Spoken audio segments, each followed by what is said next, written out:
Good morning, Coach. Good morning. Last week before camp started, you said that you'd be disappointed if you didn't look sharp out there, given the things that you guys have chosen to focus on. How do you feel 1 week toward camp about the things that you guys are trying to do well? Really pleased, honestly, which is shocking to me. But I mean, when I say really pleased, it's a back and forth. You wish that's probably a good thing to see how each side responds. We've been a little inconsistent in special teams, which was disappointing. I think we'll get that fixed and be okay. But offensively and defensively, it's been some good back and forth. And I think our kids are gaining an understanding of both schemes and making the checks and adjustments that we need to. And so I'm pretty pleased 1 week in. The effort has been great. It's been a little too chippy and unprotective a couple days, and I don't know exactly how to balance that. I think I guess you can go the route of not having a lot of contact, but I just don't know that you can win in this league without having some physical practices in camp. And it scares me to death, truthfully, because we need to stay healthy. We're not that deep at places, and so we've stressed that heavily the last 3 days of trying to practice cleaner without people on the ground. And it has gotten a little better, but we had 2 days in a row that were some really scary things when you watch the film that easily could have hurt somebody. And so I think everybody's dealing with that to a certain extent, and me just trying to figure out exactly how to approach that, particularly with 2 scrimmages coming up, and it's not the easiest thing. I don't know that I have the answer. Hugh, you talked about depth. What's it like as a head coach and an offensive guy to look at the offensive line and start to see depth in the middle and even at tackle in just this short time? Yeah, we're forming some. I tell you, he didn't get talked about a lot. Joyner's really surprised me, truthfully. He's going to be a really solid backup for us and can play all 3 in the middle. Tate is leading, and gosh, just he's practicing really, really hard, and so feel really good about those 2. And I tell you, Dre Carter's got something to him now. He's just a freshman and needs to get stronger and all of that, but he moves people, and so those 3, along with Tyler Johnson and Ronan Chambers has done some good things too at tackle. So feel like we're developing some depth there. Hugh, when you mentioned that intensity and kind of, like you said, those scary moments, was that just a little too much physicality during a play, or was it extracurricular stuff? I guess, how would you describe that? We hadn't had a lot of extracurricular stuff. You always have a little of that. I only remember 2 of those, and they weren't terrible. But it's in the play. It's whether it's inside run and there's, defensive line runs a twist and everybody gets tangled up, and now there's 5 guys on the ground on top of each other, or a running back is going through the hole during that drill, and that happens, and it's that far from, hitting the bottom of his leg on his ankle or somewhere. And then in one-on-ones is always a challenge to get the DBs to stay off when they're in trail position, to stay off the back of the receivers. That's kind of how Dre Lambert got his ankle. So it's most of it's been during the plays, just people getting after it and being physical, and just too many bodies on the ground. Yeah, question about the offense so far. Have you been able to get enough data on, are things flowing more smoothly this year? Has Peyton stepped up his game, just the offense in general? Pleased 1 week in. I think Peyton is gaining an understanding of my mind and Nick's mind on how we see this offense operating and what we depend upon him to fix. And he's had some really good moments where he did some things that made me go, all right, that was smart. And it's all about him understanding what the fixes are, particularly in our RPO game and in our protection game. And I think he and Hank and Holden and Walker has looked incredible in 7-on-7, and the game is a little fast for him right now. In the 11-on-11 world, he when he's got to think about the protections and fixing those, that's new to him a bit. But as far as him getting 7-on-7 and he knows the routes that are running, man, he looks really good. So I'm pleased with them to this point, and we've thrown a lot at them. And I think we only have one more install, and then try to throw everything together for the last few days of camp before you get into a game plan situation. Hugh, on the defensive line, the interior guys, you got a lot of guys there, but have you seen any kind of separation there? Any guys kind of sticking out at those tackle spots? Yeah, I said before, I think, until we really get into the season, I don't know. Marcus Harris was pretty dominant. Do we have that guy? I don't know. I do think we have 6 to 7 bodies that fit the prototype of what you need in there. And I think what DJ's able to do defensively is use their skill sets to create some negative plays. Isaiah's got the potential to be that guy. Phillip is strong as I've had. You got Gage and Trill and Bobby and TJ Lindsey's coming on, Malik Blockton. So we've got some guys in there, and I think it's just going to be Jason Jones has led well, seems to be playing harder, more consistently. So I think we've got some guys that you can rotate in there, and hopefully them playing a limited number of plays, being really fresh, even helps us. In the return game, how are things looking? I know Keontae and Jarquez have both told us that they want to be back there in the punt kickoffs. I doubt Keontae's going to return kickoffs very seriously, and probably maybe not even Jarquez. I know he wants to, but Keontae's been out with a hamstring, so we hadn't. You look at Malcolm Simmons, Bryce, Dre Lambert-Smith, all are pretty solid at the punt return game. Probably, if I had to say today, you're probably looking at Jeremiah Cobb returning kickoffs primarily, but that's today. Hugh, there's been talk all offseason and even into fall camp about the guys in the secondary. You have a couple of really experienced guys, and then you described them back in the spring, a lot of young puppies that we're going to have to play early and often. As you're a week in and get to see them on the field in the practice a little bit, do you have any more confidence in those younger guys, and if so, who? Yeah, J.D. Law is really having a good camp, and we need him. He's got length, he has speed, size. Kind of messed his shoulder up a little bit, and he's been in a yellow jersey and hasn't been able to do it. But man, the first 4 or 5 days he was really coming on. Crawford is going to be a really good player. He's just a freshman. Amon Lane has shown some flashes. We need Kite to come on. He's got the ability. He's learning how to be disciplined and do your job over and over again. So I think we've made progress there at creating some depth behind Keontae and Ken Lee. The safeties guys, Terrence Love is coming on. Jaron Thompson, obviously, is one of the leaders back there with Champ and Caleb Wooten.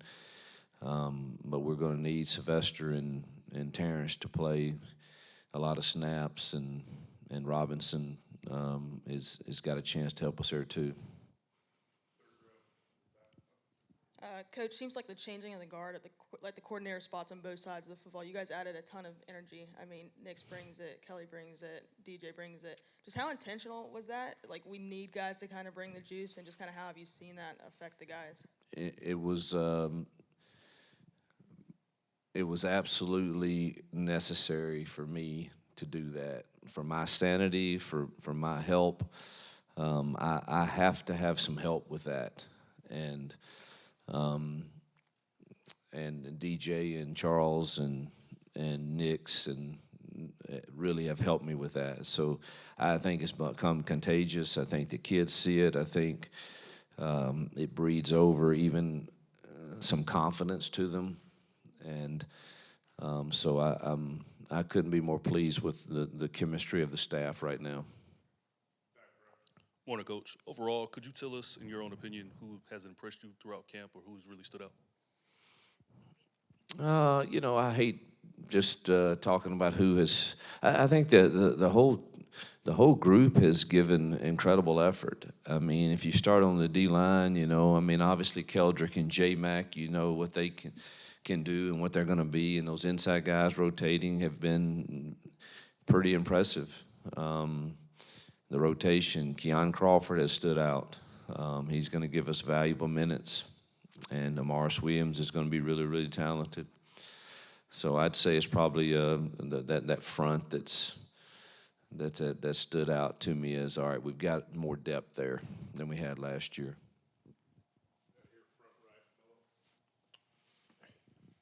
Hugh, in these different days, is redshirting players almost just a thing of the past since they can now leave? And that's one question. And two, how challenging is it if somebody's really not ready to play or play much to make him understand so he doesn't just take off and leave? That is incredibly challenging today to explain to someone this is going to be best for you long term. And I wish I could get Van Jefferson on the phone or DK Metcalf maybe and say, look, explain to them how you redshirt in year one was really good for you. And but that's not the easiest thing to explain for sure. I don't even begin to think about redshirting at this point until we kind of get into the season, a few games, and see how everybody's processing and the chances they get on the field. There are a few right now that I would look at that I think are going to be, even to the point of NFL players. But it's probably in their best interest if they were to give it a year. But most of the time that's hard for them to see. So that's a difficult challenge. But we'll play each individual by ear, and it's really a week-to-week deal of seeing kind of where they're at that point and where we are with a healthy roster.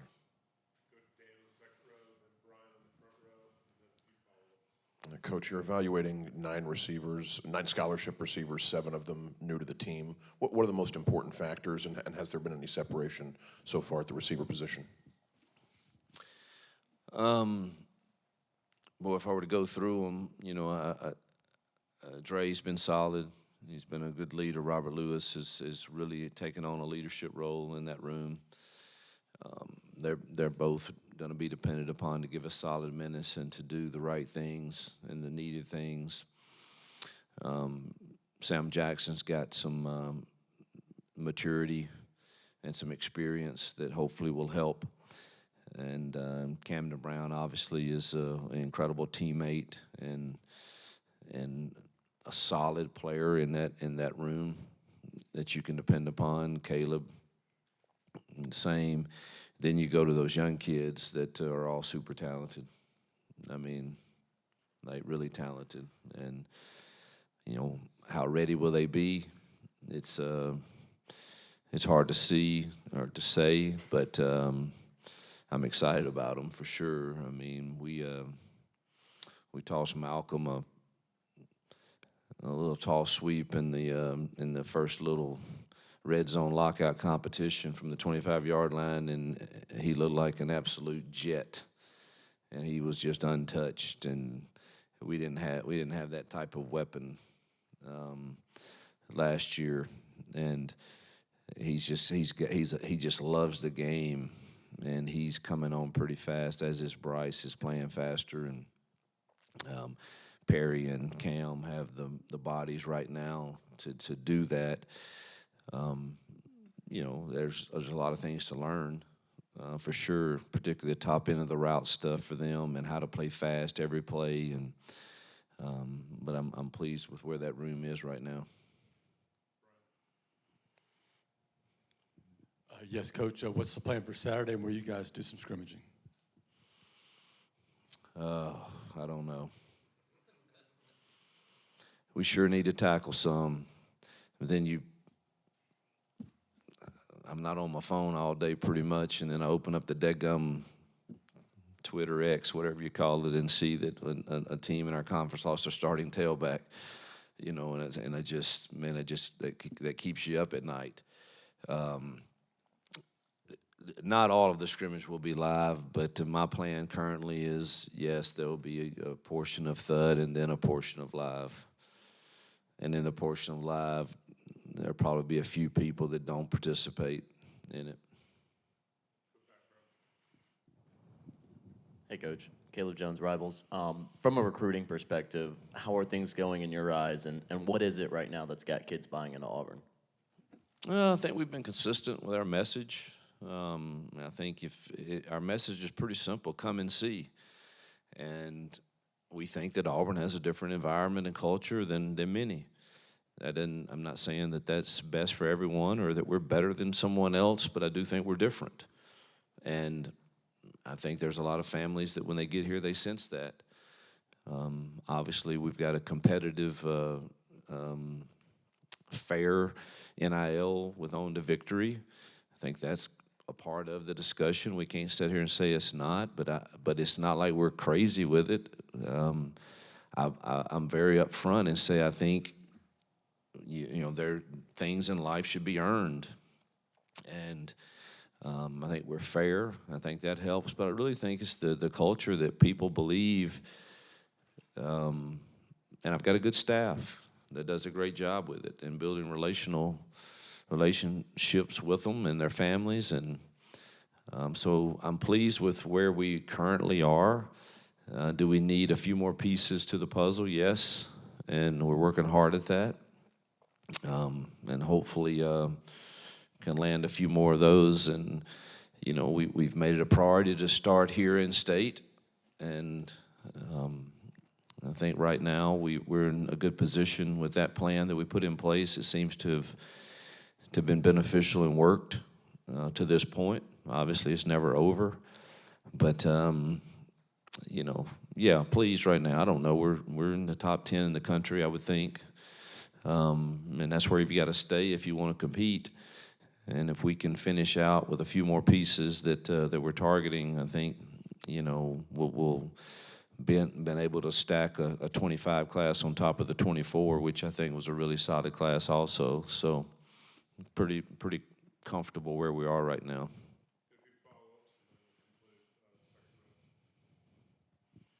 Hugh, we've heard from the offensive line, some of the running backs at the running game has gone pretty well so far in camp. What's your assessment of y'all's ground attack? Do you feel like you guys have made some really good progress there? Well, I think we have a ways to go with that, truthfully.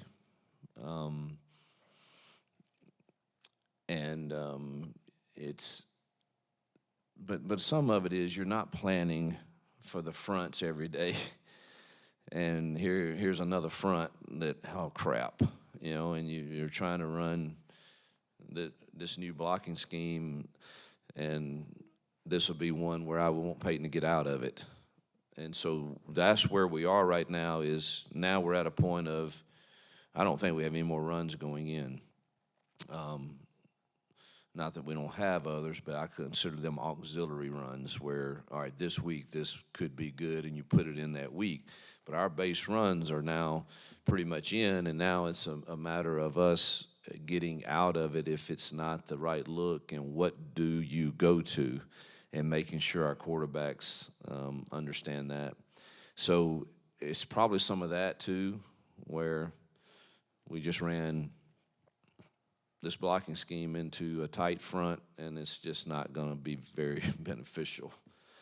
So I like our run game. We've gotten back to exactly what I'm used to from my days in the past, and I know it has answers. We just got to make sure we do a good job teaching what the answers are.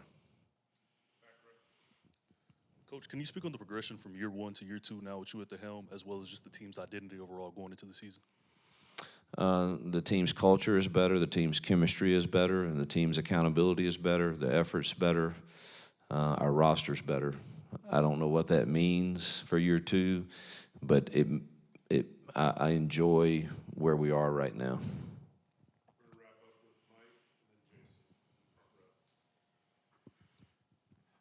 Last year, midway through camp, you described Peyton Thorne as pressing. Following up on his performance this spring, do you feel like he's worked through the things that you saw last spring? And what is the biggest difference you see in him this fall camp versus last year? Yeah, I don't really want to even remember last year. I just I just think he's. I don't want to set him up for undue criticism or anything. I mean, obviously quarterbacks are going to have that if you don't have success, and they're going to get all the praise if you do have success. But I'm pleased with exactly where he is. The work we've done in the off season to understand each other has been beneficial. I can see it. I think he's very confident. And obviously, having guys that he feels like can win at the top end of the route is helpful too, to eliminate some of that hesitation that I think makes for a really, really bad decision. You rattled off a bunch of names on both sides of the ball, young guys that are talent, all this. How beneficial can they be on the special team side, and also getting them some experience, even just more than the return game, coverage teams, all those things, when you run through all those guys on both sides of the ball? Tanner thinks we're leaps and bounds better, going to be leaps and bounds better on all of our coverage teams because of that young depth. We have more guys that can run, and they're bigger and stronger, and that's what you need on some of these coverage units especially. And obviously we feel good. Alex is getting better. He's gaining weight and feeling better every day. So between he and Towns, we feel pretty good there. Feel good about Oscar. But the coverage units, you need bigger, fresher, faster bodies, and Tanner feels like we've improved that. Yep. Thank you, guys.